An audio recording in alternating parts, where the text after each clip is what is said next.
അസ്സലാമു അലൈക്കും വറഹ്മത്തുള്ളാഹി വബറകാതുഹു. ബിസ്മില്ലാഹ് വൽഹംദുലില്ലാഹ് അല്ലാഹുമ്മ സ്വല്ലി അലാ മുഹമ്മദ്. പ്രിയപ്പെട്ട സഹോദരി സഹോദരന്മാരെ, അള്ളാഹുവിൻ്റെ അതിമഹത്തായ അനുഗ്രഹത്താൽ പരിശുദ്ധ റമദാൻ നമ്മളിലേക്ക് കടന്നു വരികയാണല്ലോ. അതിനു മുമ്പായി ഷഅബാനിലൂടെയാണ് നമ്മളിപ്പോൾ മുന്നോട്ട് നീങ്ങിക്കൊണ്ടിരിക്കുന്നത്.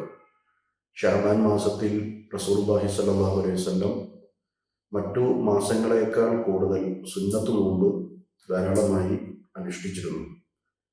മിക്ക ദിവസങ്ങളിലും ഷഅബാനിൽ നബി സല്ലല്ലാഹു അലൈഹി വസല്ലമക്ക് നോമ്പായിരുന്നു. ഒരു മാസം മുഴുവൻ നോമ്പ് നോറ്റത് പരിശുദ്ധ റമദാനിലെ ഫർളായ നോമ്പ് മാത്രമാണ്. എന്നാൽ സുന്നത്തായ നോമ്പുകൾ അധികവും റസൂലുള്ളാഹി സ്വല്ലല്ലാഹു അലൈഹി വസല്ലം ഷഅബാനിൽ നോറ്റിട്ടുണ്ട്. അത് റമദാനിലേക്കുള്ള ഒരു മുന്നൊരുക്കമായി നബി സല്ലല്ലാഹു അലൈഹി വസല്ലം അനുഷ്ഠിക്കുകയാണ് ചെയ്തിട്ടുള്ളത്. അതുകൊണ്ട് ആ കാര്യം നമ്മുടെ ശ്രദ്ധയിൽ ഉണ്ടാകണമെന്ന് സാന്ദർഭികമായി ഉണർത്തട്ടെ.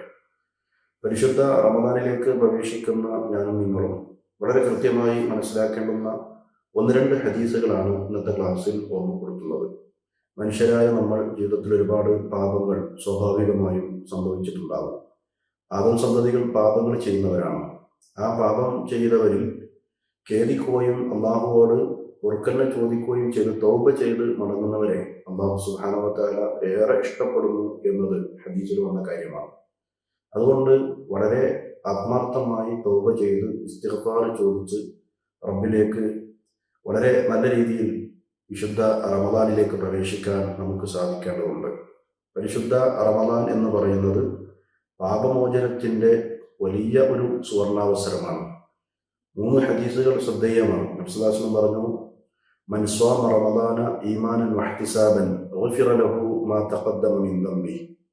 ആരാണ് റമദാൻ മാസത്തിൽ സത്യവിശ്വാസത്തോടു കൂടിയും പ്രതിഫലം ആഗ്രഹിച്ചുകൊണ്ടും വിശുദ്ധ റമദാനിലെ നോമ്പനുഷ്ഠിക്കുന്നത്, അവർക്ക് മുൻകഴിഞ്ഞ പാപങ്ങൾ പൊറുക്കപ്പെടും.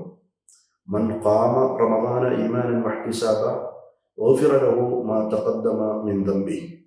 ആരാണ് റമദാനിൽ രാത്രി നമസ്കാരം നിർവഹിക്കുന്നത് ഈമാനോടുകൂടിയും പ്രതിഫലം ആഗ്രഹിച്ചുകൊണ്ടും, അവർക്ക് മുൻ പാപങ്ങൾ പൊറുക്കപ്പെടും. മൻ ഖാമ ലൈലത്തുൽ ഖദ്രി ഈമാനൻ വഹ്തിസാബ ഗുഫിറ ലഹു മാ തഖദ്ദമ മിൻ ദംബി.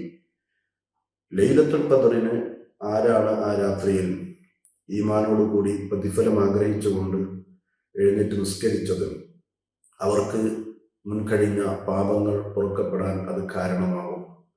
ചുരുക്കി പറഞ്ഞാൽ വിശുദ്ധ റമദാനിലെ എല്ലാ അവസരങ്ങളും പാപങ്ങൾ പൊറുക്കാനുള്ള വലിയ ഒരവസരമായി നാം മനസ്സിലാക്കണം. മഹാനായ പ്രവാചകൻ സല്ലല്ലാഹു അലൈഹി വസല്ലം പറഞ്ഞു, 3 ആമീനുകൾ ശ്രദ്ധേയമാണ്. സ്വഹാബികൾ ചോദിച്ചു, മിമ്പറിലെ ഈ 3 സ്റ്റെപ്പിലെ ഓരോ ആമീനിൻ്റെയും കാരണം എന്താണെന്ന്. നബി സല്ലല്ലാഹു അലൈഹി വസല്ലം വിശദീകരിച്ചു കൊടുത്തു. അതിലൊരു ആമീൻ എന്ന് പറഞ്ഞത്, റമദാൻ ഒരാൾക്ക് സമാഗതമാവുകയും എല്ലാ അടിമകൾക്കും അല്ലാഹു പുറത്തു കൊടുക്കുകയും എന്നാൽ പുറത്തു കിട്ടാതെ പാപത്തോടുകൂടി അവശേഷിക്കുകയും ചെയ്തിട്ടുള്ള മനുഷ്യൻ അവൻ നശിക്കട്ടെ, അല്ലെങ്കിൽ നരകത്തിലേക്ക് അവനെ സംബന്ധിച്ചിടത്തോളം ആവട്ടെ എന്നതാണ് ജിബ്രീൽ അലൈഹിസ്സലാത്തു വസ്സലാം പ്രാർത്ഥിച്ചത്. നബി സല്ലല്ലാഹു അലൈഹി വസല്ലം അതിന് ആമീൻ പറയുകയും ചെയ്തു. വളരെ ഗൗരവമുള്ള വിഷയമാണ്. റമദാനുകൾ കടന്നു വരികയും നമ്മുടെ പാപങ്ങൾ അതുപോലെ അവശേഷിക്കുകയും ചെയ്യുക എന്നത് വലിയൊരു പരീക്ഷണമാണ്. അതുകൊണ്ട് ഈ വരുന്ന റമദാനിനെ പാപങ്ങൾ പൊറുക്കപ്പെടുന്ന സുവർണാവസരമായി ഉപയോഗപ്പെടുത്തി ആത്മാർത്ഥമായി ഖേദിച്ച് മടങ്ങി ഇസ്തിഗ്ഫാറിനെ ചോദിച്ച് പരിശുദ്ധമായ റമദാനിലെ ദിനരാത്രങ്ങളിലെ പവിത്രമായ അമലുകൾ ധന്യതയോടുകൂടി ഈമാനും പ്രതിഫലവും കുതിച്ചുകൊണ്ട് ശുദ്ധിയോടെ നിർവഹിക്കാനുള്ള ഒരു തയ്യാറെടുപ്പ് മാനസികമായി ഇപ്പോൾ തന്നെ നമ്മൾ തയ്യാറാവുക. അള്ളാഹു അനുഗ്രഹിക്കുമാറാവട്ടെ.